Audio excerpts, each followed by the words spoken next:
अस्सलामु अलैकुम वरहमतुल्लाहि वबरकातुहू। अल्हम्दुलिल्लाहि कफ़ा व सलामुन अला इबादिहिल लज़ीना इस्तफ़ा, अम्मा बाद। मोहतरम नाज़रीन इकराम, लॉकडाउन में डाउन नहीं अप रहें, हिम्मत जवान रखें।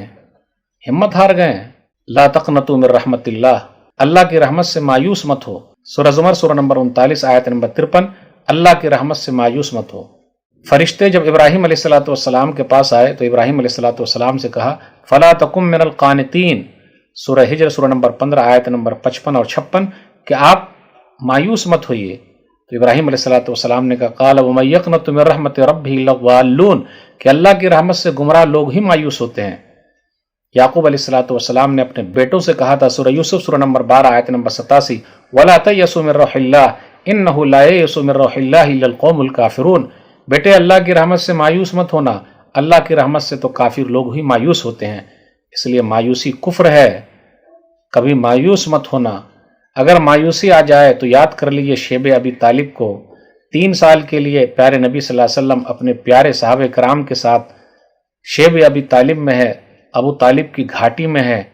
कैसी हालत हुई होगी, न घर है, न छत है, न मकान है, न एयर कंडीशन है, न हवाएं हैं, परेशानी ही परेशानी है, न होटल्स हैं। कैसे वो 3 साल गुजरे होंगे। 3 महीने भी हम गुजार नहीं सक पा रहे, 2 महीने में थक गए, 1 महीने में थक गए।